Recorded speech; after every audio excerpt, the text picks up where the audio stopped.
다른 사람의 부탁에 우리가 예스라고 답한 경우 무엇이 우리의 긍정적 반응을 끌어낸 것일까요? 이를 알아내기 위한 연구가 전문가들 사이에서 한참 진행되고 있습니다. 무려 60년 넘게 말입니다. 설득에도 과학이 있다는 것은 의심의 여지가 없습니다. 그리고 이 과학이라는 것은 아주 놀랍습니다. 우리가 결정을 내릴 때 가능한 모든 정보를 고려해서 결론에 도달한다면 아주 훌륭하겠죠. 하지만 대개의 경우 현실은 그렇지 않습니다. 엄청난 정보의 홍수 속에서 우리는 그 어느 때보다도 결정을 도와줄 지름길과 경험의 법칙이 필요합니다. 설득의 심리학저자 로버트 치알디니 박사는 자체 연구를 통해서 우리를 도와줄 6가지 지름길을 밝혀냈습니다. 이 방법들은 보편적으로 적용 가능하며 우리의 의사결정을 도와줄 것입니다. 6가지 지름길은 상호성, 희귀성, 권위, 일관성, 호감, 사회적 증거입니다.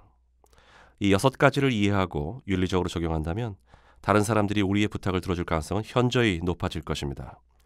이제 각각의 지름길에 대해 하나하나 상세히 알아보죠. 자, 세계 어디를 가든 누굴 만나든 보편적으로 적용할 수 있는 첫 번째 지름길은 상호성입니다.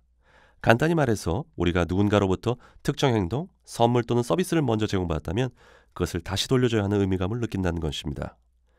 우리가 한 친구의 파티에 초대를 받았다면 다음에 우리가 파티를 열 때 그 친구를 초대해야 할 의무를 지게 되는 것이죠. 마찬가지로 한 동료가 우리에게 호의를 베풀었다면 우리는 동료에게 호의 한 건을 빚지게 되는 것입니다.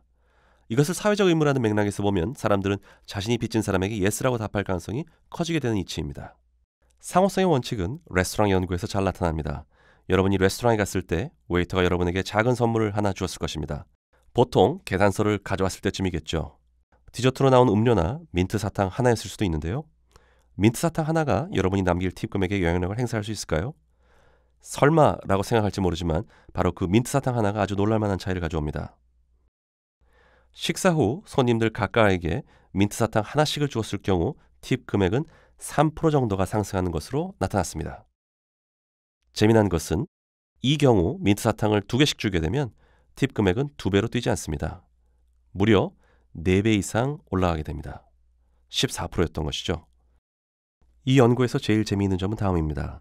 웨이터가 처음에는 사탕 하나씩만 주고 테이블을 떠납니다. 그러다 갑자기 멈추죠. 그러더니 다시 테이블로 돌아와서는 정말 좋은 분이신 것 같은데 제가 특별히 사탕 하나 더 드리고 싶습니다 하는 경우입니다. 이때 팁 금액은 놀라지 마십시오. 23%까지 올라갑니다. 여기서 우리가 주목할 점은 무엇을 주느냐가 아니라 어떻게 주냐라는 것입니다. 상호성 원칙의 핵심은 먼저 주라는 것입니다. 이때 중요한 것은 선물을 개개인에게 맞추고 예상치 못한 것을 주는 것입니다. 두 번째 보편적인 설득의 원칙은 희귀성입니다. 쉽게 말해 사람들은 자기가 갖기 힘든 것을 더 갖고 싶어 한다는 것이죠. 브리티시 항공사는 2003년 1일 2회 운항하던 런던 뉴욕 간 콩코드 여객기 운항을 중단하겠다고 밝혔습니다. 이유는 돈이 안 되기 때문이었습니다. 그런데 바로 그 다음 날 이 콩코드 노선 매출이 폭발적으로 증가했습니다. 여기서 콩코드 여객기 자체에는 아무런 변화가 없다는 점을 기억하셔야 됩니다. 더 빨리 날아가는 것도 아니고 서비스가 갑자기 좋아진 것도 아니고 티켓 값이 싸진 것도 아니었습니다. 이유는 단순히 이 여객기가 갑자기 희귀해졌기 때문입니다. 따라서 사람들이 더 원하게 된 것이죠. 희귀성의 원칙을 사용해서 타인을 효과적으로 설득할 때 나타나는 과학은 아주 명확합니다. 여러분이 제공하는 상품과 서비스를 선택했을 때 상대방이 얻게 되는 것만 이야기해서는 부족합니다.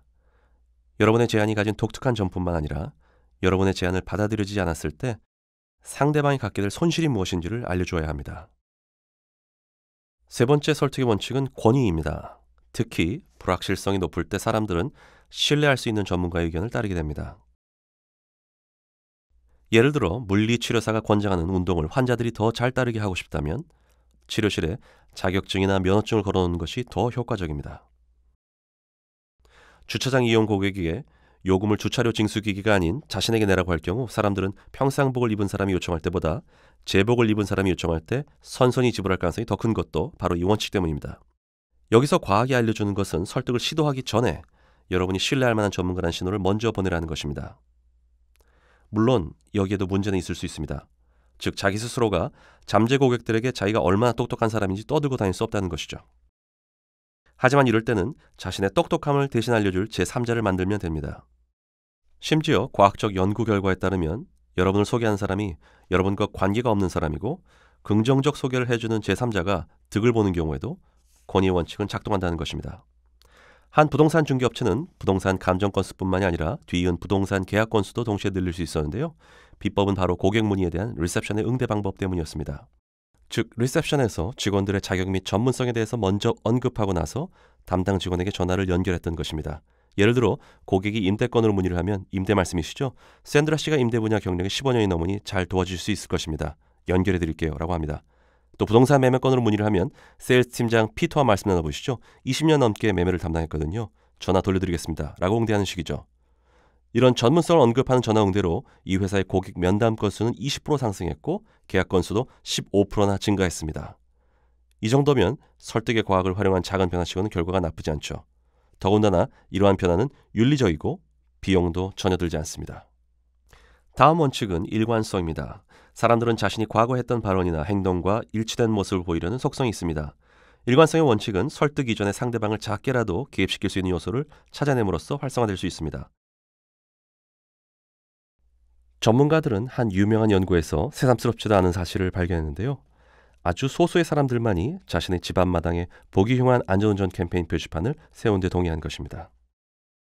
하지만 인근 동네에서는 무려 4배나 많은 주민들이 이 흉한 표지판을 자신의 집 앞마당에 세운 데 동의한 것이죠. 비결이 뭘까요? 바로 열흘 전에 주민들이 집 앞 유리창에 안전운전 캠페인을 지지하는 작은 카드를 붙이는 데 동의했기 때문입니다. 즉, 이 작은 카드가 바로 주민들을 먼저 개입시킨 요소였고요. 주민 참여율 400% 상승이라는 엄청난 변화이자 일관성 있는 변화를 이끈 비결이었습니다. 따라서 일관성의 원칙을 활용하여 설득할 때에는 자발적이고 적극적이고 또 공개적인 개입을 활용하십시오. 그리고 이런 개입 요소를 서면으로 쓰게 할 수 있다면 더 훌륭합니다. 예를 들어 최근 한 연구에서는 병원 예약 시간을 지키지 않은 환자 비율이 18% 감소한 것을 발견했는데요. 이는 예약하되 병원 직원이 아닌 환자가 직접 예약 시간을 쓰도록 했기 때문입니다. 5번째는 호감입니다. 즉, 사람들은 자신이 호감을 갖고 있는 이에게 예스라고 답할 확률이 커진다는 것이죠. 그런데 어떻게 하면 우리가 다른 사람에게 호감을 갖도록 할 수 있을까요? 이에 대해 설득의 과학은 3가지 중요한 요소들을 알려줍니다. 즉, 사람들은 자신과 비슷한 사람에게 호감을 갖고 자신에게 칭찬을 하는 사람에게 호감을 가지며 우리가 협력해서 공동의 목표로 나아가는 사람에게 호감을 갖습니다.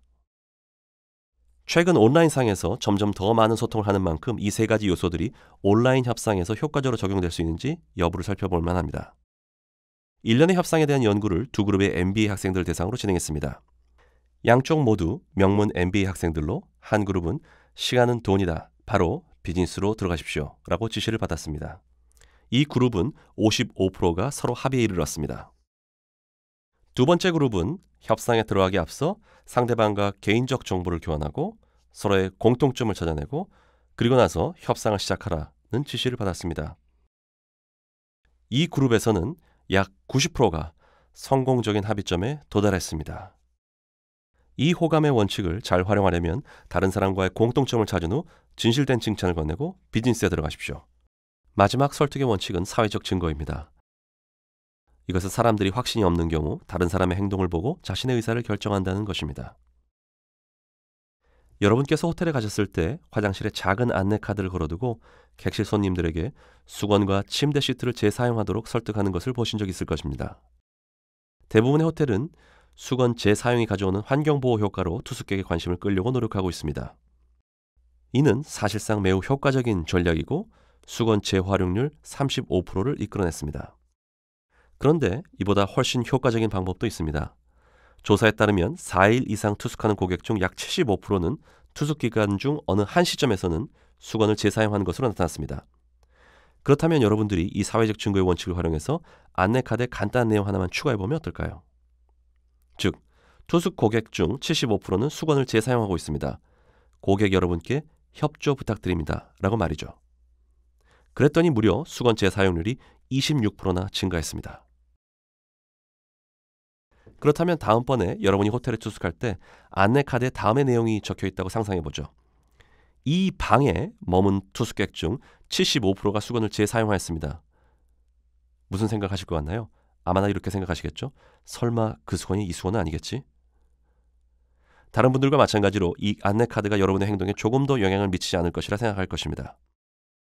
하지만 결과적으로 이 안내카드의 글자 몇 개만 바꿔서 이전 투숙객들의 재사용률을 정직하게 알리는 것이 단일 방법으로는 가장 효과적으로 재사용률을 무려 33% 끌어올릴 수 있는 방법이었습니다.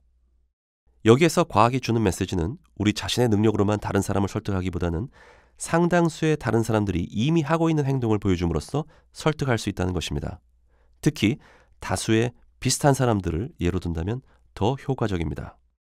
자, 이제 우리는 과학적으로 입증된 6가지 설득의 원칙을 살펴보았습니다. 이 원칙들은 작지만 실용적이고 비용도 들지 않는 변화들을 활용해서 매우 윤리적인 방법으로 여러분의 영향력을 크게 높여줄 수 있습니다. 그것이 바로 설득의 과학이 들려주는 6가지 비밀입니다. 감사합니다.